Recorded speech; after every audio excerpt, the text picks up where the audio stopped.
Hello, I'm Elisa Mar. I hope you are all well. Today I'm taking you for an exclusive interview of John Dryden. John Dryden is definitely a radio guy. He's a radio drama writer, he's a director, and he's also an editor. I discovered this sensory world with Pandemic, a gloomy anticipation thriller about the deadly epidemic of a mutated flu. I've been following him and his producer Emma Hearn on the shoot of the second series of Two-Man Bay for BBC Radio 4. Two-Man Bay is his masterpiece. It's very long, it's 8 episodes long, and it recreates the Mamluk Empire, which is a mysterious and scandalous slave dynasty of Egypt. Two-Man Bay is everything you've ever wished for a radio drama. It's a political intrigue, it's a family drama, and it's also a period piece, of course. John Dryden, I think, is the creator of the most forward-thinking radio dramas, and probably the builder and thinker of its renewal through podcasts and corporate-funded projects. So I sat with him in the Dead Room on the last day of shoot for a chat about radio, fiction, and Aaron Copland. Okay, yes, it's working. Hello, John. Hello. So we've been working together for a few days now, and there is a lot of things I'd like to know about your work. Mm-hmm. So you are a radio director, a writer, editor, producer a little bit sometimes. Yeah. Okay. So we've been working on a project. I don't know if you can talk about it now. So I've been working on Two-Man Bay, which is a historical epic conspiracy thriller type series. It's the second series of Two-Man Bay. It's for BBC Radio 4. Nice. What were your influences and inspirations for this project? Well, the idea of Two-Man Bay was to create a kind of fictional history that we could use to deal with a lot of modern day themes, political themes often, about religion, politics, belief, sex, violence. And by creating a kind of fictional world, we could sort of deal with these themes in a sort of unhindered form. And the inspiration for the setting was actually the Mamluks, which is a sort of dynasty of rulers in the 13th to 15th century, who kind of dominated the Middle East for some time, and they were based in Cairo. So Two-Man Bay itself is very much kind of modelled on Cairo in that period. And at the time, it was the most cosmopolitan city on earth. It was so wealthy. People came from all over the world to be there. Merchants from India, artists from Italy, it's everywhere. They came to Cairo. And so this idea of Two-Man Bay, based on Cairo, was that we could have a very kind of diverse cast, and it would feel right in this world. Yeah, and we can hear it we will hear it on air. Can you tell us when it's going to be broadcast on Radio 4? Yeah, it's going to be broadcast on Radio 4 in April. Okay. And the first series will also be released at the same time, re-released at the same time. Okay, great. So let's go back to you. I was wondering, why and how did you get into radio drama? It's a very specific type of writing, directing, feeling towards creation. What do you? Well, like a lot of these things, you just sort of take opportunities where they come. So I didn't have a plan to make radio drama. I knew I was interested in drama. So at school and university, I did a lot of theatre. I worked in television straight after university for a while, and I'd moved to London at that point after university, and I started listening to radio drama, which I didn't really know existed before. Initially, I was interested in documentaries, and I made quite a few documentaries for several years before making any drama. But drama of some form or other, whether it was theatre or film or television or radio, was kind of what I wanted to do. And so I was using, I guess I was using documentaries as a way into that.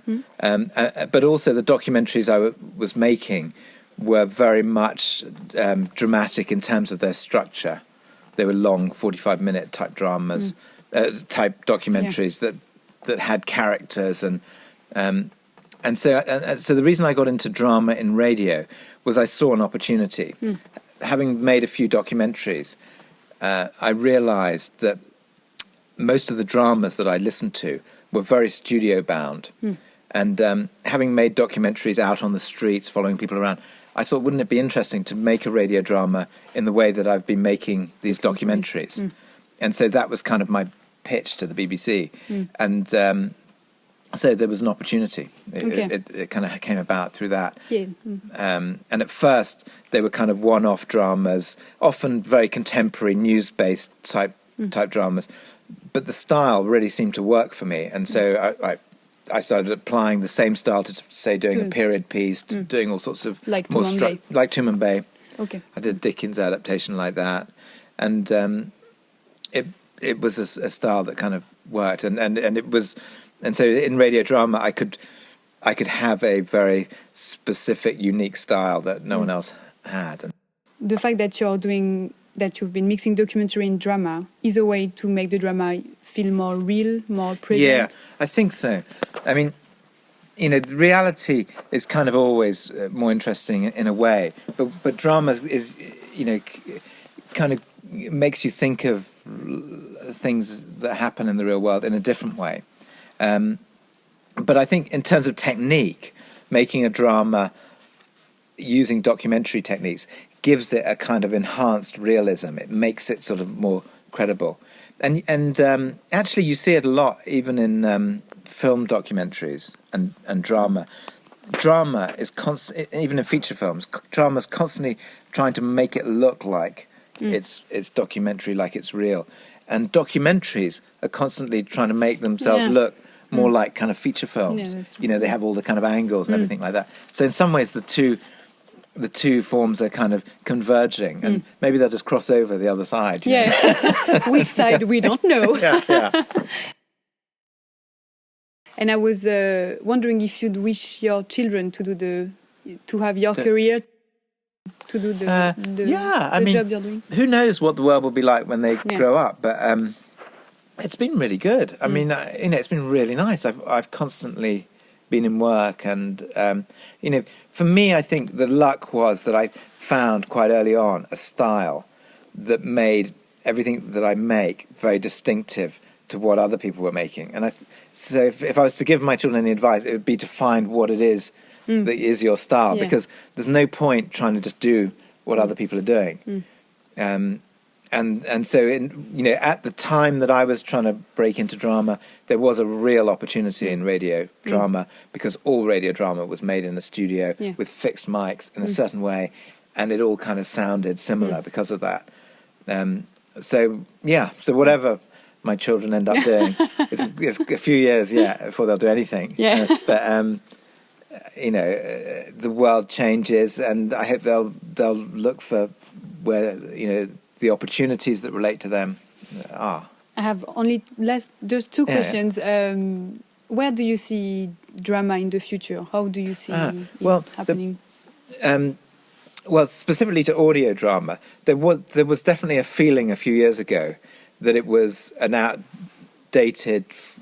In many countries, it had pretty much stopped. In America, there really wasn't much radio drama, hadn't been for 40 years.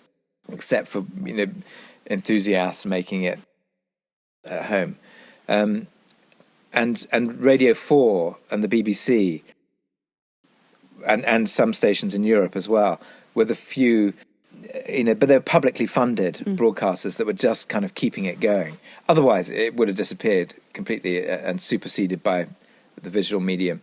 But it's there's a resurgence happening in the States, and particularly with podcasts, and it's become very, very lucrative. And so fiction podcasting has become quite a big industry just in the last couple of years in the States, and that's really changed things. For the publicly funded broadcasters, there's suddenly this competition out there, and so I think it's focused everyone on the medium, and I think it's the next few years, there's going to be a lot of opportunities for producers.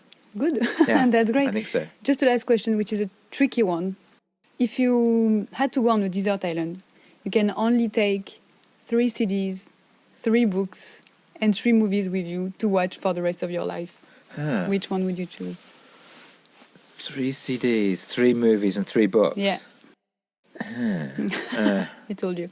Yeah, it's tricky. Okay, CDs. I'd probably take Dark Side of the Moon. It's a classic. Hein? Yeah, classic. Yeah. I'd probably take Moby 18. I love this guy. Yeah, brilliant. And then I'd probably have to take something classical that I could sort of, kind of unpick. Yeah. I'd probably take Aaron Copland's clarinet concerto. Nice. Yeah. Very nice. And classical music is nice to relax when you know you're alone on a desert island for the rest of your life. Yeah. I guess it's a good pick. Yeah. Book-wise, okay, I'd probably take a favourite novelist though is Gillian Flynn, who wrote Gone Girl, and I would probably take one of her early novels. She's only written 3 novels actually. I'd probably take Sharp Objects, just because it's so twisted, and I really just admire her writing style. Yeah. I'd probably take The Bible? yeah, I mean possibly. Yeah, it is a hard one. Yeah, I probably would take the Bible, I guess, or something like that. So I could really kind of, if I was there forever, that you can really look into it and try to understand what the hell is happening. Yeah. I think I'd take a book called The Great Game by Peter Hopkirk, which is a sort of non-fiction history. Yeah, I really enjoy that. And then films, I might take Cabaret. Oh, nice. Just to have a bit more music. Yeah. That's clever.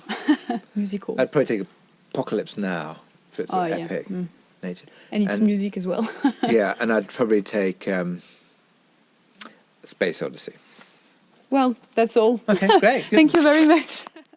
That was the radio drama director, writer, producer and editor John Dryden about his latest project Two-Man Bay, his job, his hopes and his favorite artists. I'm Elisa Mar. Thank you for listening.